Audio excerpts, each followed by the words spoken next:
কাউকে যদি জিজ্ঞেস করো কার মতো হতে চাও, তাহলে অনেকের পছন্দ মতো অনেকেরই নাম উঠে আসবে। কিন্তু আমাকে যদি জিজ্ঞেস করো তুমি কার মতো হতে চাও, তাহলে আমি বলবো আমি মার মতো হতে চাই। কারণ মাকে যদি বলি মা খুব পেটে ব্যথা করছে, মা বলবে জল খা, একটা ভালো ডাক্তার। মাকে যদি বলা হয় মা আমাকে ও মেরেছে, মা আমাকে বলবে তুই নিশ্চয়ই কিছু করেছিস তাই তোকে মেরেছে।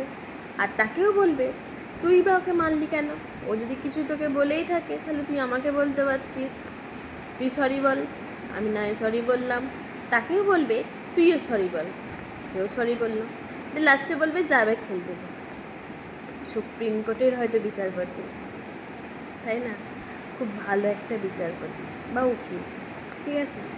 আবার মাকে যদি বলা হয় যে মা একটা খুব ভালো হেলদি অথচ খুব টেস্টি একটা খাবার বানিয়ে দাও, মা এমন একটা বানিয়ে দেবে যেটা দারুণ, অসাধারণ। মায়ের রান্নায় সব থেকে সুন্দর, এটা আমার কাছে ওয়ার্ল্ডের বেস্ট কুক। আবার হয়তো মাসের শেষে হয়তো বলা হলো ও মা একটা ফোন অফারে চলছে, এই ফোনটার দাম হচ্ছে 15,000 টাকা, মা একটু কিনে দাও না, খুব দরকার, একটু দাও না কিনে।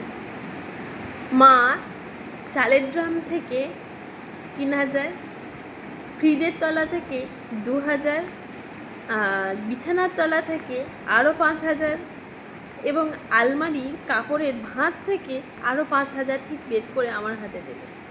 Good management. তাহলে তোমরাই বলো মায়ের মতো হতে চাওয়াটা নিশ্চয়ই সব থেকে ভালো।